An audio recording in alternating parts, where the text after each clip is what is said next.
very confrontational, especially with the CNN reporter who was trying to get a question in. Seems like he did ask another CNN reporter, allowed another CNN reporter to ask him a question. But it was not the same sort of feeling that you get in an Obama news conference, that's for sure, which is more of a collegial, friendly atmosphere. This was more confrontational.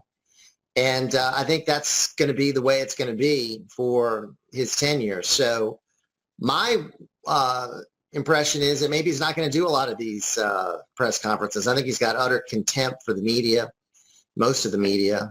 And I think he's found his own way to communicate with the American people through social media. And I think that's how he's going to try to do most of his communicating. Right. I don't disagree with that. Although that's not really good for the American people. I mean, look, let it be known, and I'm sure everybody who knows me knows that I don't like Donald Trump. I'd like for him to do certain things that would give me a level of comfort. Obviously, you feel just the opposite. You're being a delegate. So that's what makes this really interesting. To me, he is very combative. And I'm not going to say that he didn't have reason to be combative, okay? But he goes out of his way, I think, to be theatrical and to be combative. And so that just, it spoils the opportunity to be able to have a discussion. Your take? Well, I mean, I think he feels like he's not being treated fairly, so he is combative. The news media, I think, wants more access, so there's this conflict. He believes there's bias. I believe there's bias. So it's going to be a confrontation, and he's not going to be the type that I think is going to back down. I think he's going to continue to give as good as it gets, and that's what we saw today. So it was sort of a circus. Overlooked was the big announcement about how he's divesting himself from his business, which I think was handled in a pretty thoughtful, detailed way with the attorney going up there and making all of those various announcements about what's going to be happening. And any of the profits from any foreign government that is going to be received at his hotels, from what I understand, are going to be donated to the United States Treasury. And then, of course, all kinds of other safeguards. So that was reassuring, at least in my view. And we also didn't get as much attention as I think we should have on the nominees that are being in the process of their hearings. But what I think we can't forget, Steve, is that we had news outlets running with a story that was unsubstantiated, that was false, that included scandalous and inaccurate information that even the New York Times, which is certainly not a Trump fan, would not publish. And many other news outlets refused to publish as well. Discredited information. Yeah, and I think one publication published it. Okay, I mean, just one. But look, let me ask you a question, because if you look at Twitter and you get the other response, and a lot of people saying, well, wait a minute, nothing was really authenticated in terms of WikiLeaks. Okay, I mean, they didn't know whether or not anything was edited. It was published. The public, and in fact, Trump even went and promoted it without it being authenticated. So isn't that a double standard? Well, but I think in the aftermath of WikiLeaks publishing it, you didn't have John Podesta say it was false. In the aftermath of it being published, you didn't have the DNC saying it was false. They just decried the fact that it was published. Now, Trump is saying the information is false. He's saying that it is not true.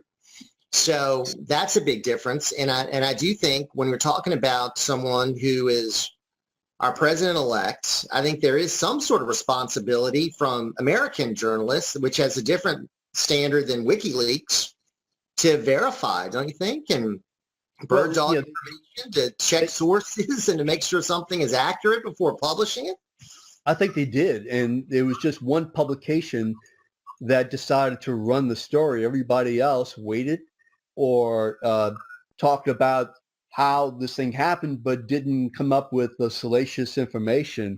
What about CNN? I'm sorry? No, what is CNN? I saw what they did.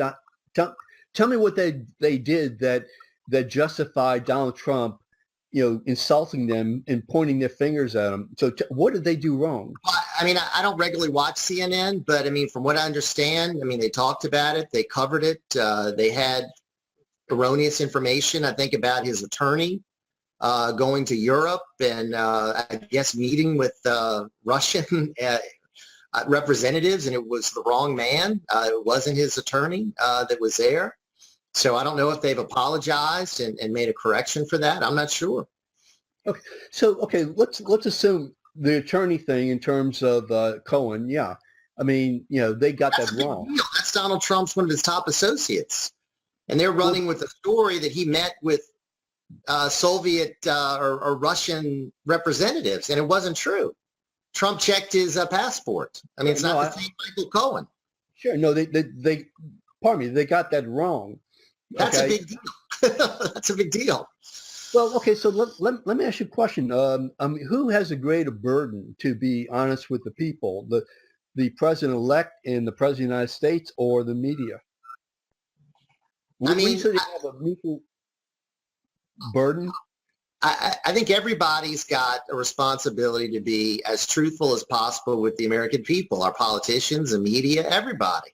So I'm expecting the media to try to be truthful and not run with a pack of lies. And if they do, they've got to own up to that and apologize.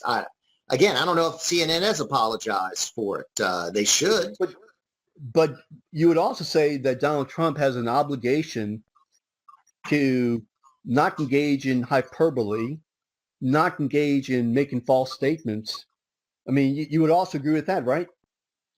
But, I mean, aren't we talking about what just happened? I mean, yeah, Donald Trump, I think, should be as truthful as possible with the American people about everything he says. Well, and try to limit hyperbole, try to limit insults. He's got a certain style, and that's his style. But I would say he needs to be 100% truthful if he can with everything he says and does. And if he makes a mistake, own up to it. But this is what just happened with CNN and Buzzfeed and any other media outlet that went with it. It was a phony story designed, I think, to tarnish the reputation of Donald Trump. Right at a time he's getting ready to do a news conference prepared by, and it was all based on opposition, and they started in the Republican Party, and then it was picked up by the Democrats, trying to impugn his integrity, trying to derail his campaign, and just dirt digging. And I think John McCain passed it on to the FBI, if I'm not mistaken. He's certainly a Trump opponent. So what I think this shows, Steve, is that Trump's got just as much to worry about from people in his own party, like McCain and Graham and others.